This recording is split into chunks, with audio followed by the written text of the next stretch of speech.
প্রিয় বন্ধুরা, আবারও চলে এলাম নতুন একটি রেসিপির সাথে। আজকের রেসিপি কাঁকড়ার ঠ্যাং দিয়ে বাঁধাকপি। চলুন তাহলে রেসিপিটি শুরু করা যাক। আর আমার রেসিপিটি যদি ভালো লেগে থাকে চ্যানেলটিকে সাবস্ক্রাইব করে পাশে থাকবেন। চলুন তাহলে রেসিপিটি শুরু করা যাক। বাঁধাকপিটি রান্না করার জন্য একটি কড়া বসিয়ে নিয়েছি। বাঁধাকপিটি একটু ভাপিয়ে নেব। দিয়ে দেবো কড়াইতে একটু জল। এখন সব বাঁধাকপিটি দিয়ে দেব। এখন দিয়ে দেবো একটু নুন। নুনটা দিলে বাঁধাকপির যে গন্ধটা সেটা বেরিয়ে যাবে। এখন একটু ঢাকা দিয়ে দেব, দিয়ে বাঁধাকপিটাকে একটু ভাপিয়ে নেব। দেখুন বাঁধাকপিটি কিন্তু ভাপানো হয়ে গেছে। একটি জালতির উপরে বাঁধাকপিটি নামিয়ে নেব। ওই কড়াইটাকে আবারও বসিয়ে নিয়েছি। দিয়ে দেবো তেল।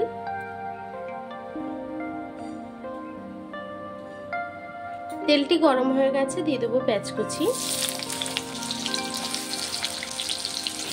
পেঁয়াজটিকে একটু ভেজে নেব। পেঁয়াজটা ভাজতে ভাজতে দিয়ে দেবো কিছুটা কাঁচা লঙ্কা। আমি কয়েকটা কাঁচা লঙ্কা দিয়ে দেবো।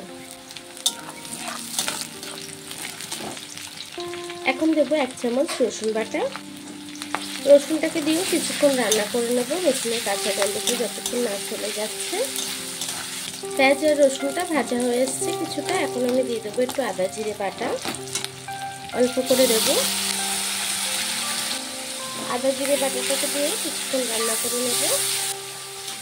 গুঁড়ো মশলাটাকেও দিয়ে দেবো। এখন দেবো হলুদ গুঁড়ো, দেবো স্বাদ মতো নুন। আমি বাঁধাকপি সিদ্ধর সময় একটু নুন দিয়েছিলাম, সেই হিসাবে একটু কম করে নুন দিলাম। এখন আমি আলুটি দিয়ে দেব। আমি দুটো মিডিয়াম সাইজের আলু ছোট টুকরো করে কেটে নিয়েছি। আলুটাকে দিয়ে দিলাম। আলুটাকে দিয়েও কিছুক্ষণ রান্না করে নেব। আলুটিকে আমি একটু নেড়ে ছেড়ে নিয়েছি। এখন দিয়ে দেবো কাঁকড়ার ঠ্যাংগুলো।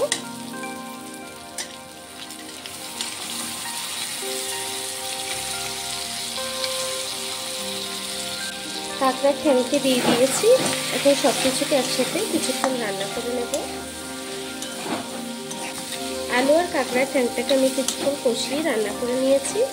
এখন একটু জল দিয়ে দেবো যাতে এটা সিদ্ধ হয়ে যায় সুন্দরভাবে। সামান্য একটু জল দেব। জলটাকে দিয়ে একটু নেড়ে ছেড়ে দেব। এখন আমি ঢেকে কিছুক্ষণ রান্না করে নেব। আলু আর কাঁকড়ার ঠ্যাংটা সিদ্ধ হয়ে যাবে খুব ভালোভাবে। কাঁকড়ার ঠ্যাং আর আলুটি ভালো করে রান্না করা হয়ে গেছে। আমি কিছুক্ষণ রান্না করে নিয়েছি। এখন বাঁধাকপিটি দিয়ে দেব। যে বাঁধাকপিটি সিদ্ধ করে রেখেছিলাম বাঁধাকপিটি দিয়ে দেব। এখন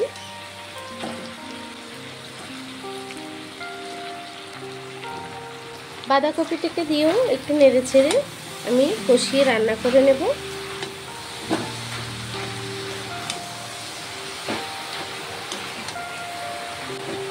বাঁধাকপিটি আমি নেড়ে ছেড়ে দিয়েছি সুন্দর করে।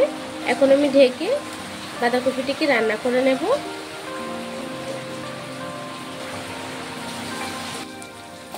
দেখুন বন্ধুরা, আমার বাঁধাকপিটি কিন্তু হয়ে গেছে।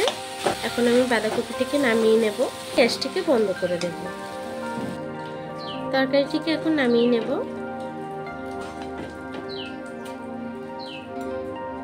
দেখুন আমার কাঁকড়ার ঠ্যাং দিয়ে বাঁধাকপিটি কিন্তু রান্না হয়ে গেছে।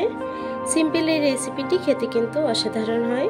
প্রতিটি রান্নায় কিন্তু খেতে আলাদা টেস্ট লাগে। আপনারা অবশ্যই এইভাবে একবার হলেও ট্রাই করবেন। আমার এই রেসিপিটি কেমন হয়েছে কমেন্ট বক্সে জানাতে ভুলবেন না। আর এতক্ষণ ধরে আমার ভিডিওটি দেখার জন্য আপনাদেরকে অসংখ্য ধন্যবাদ।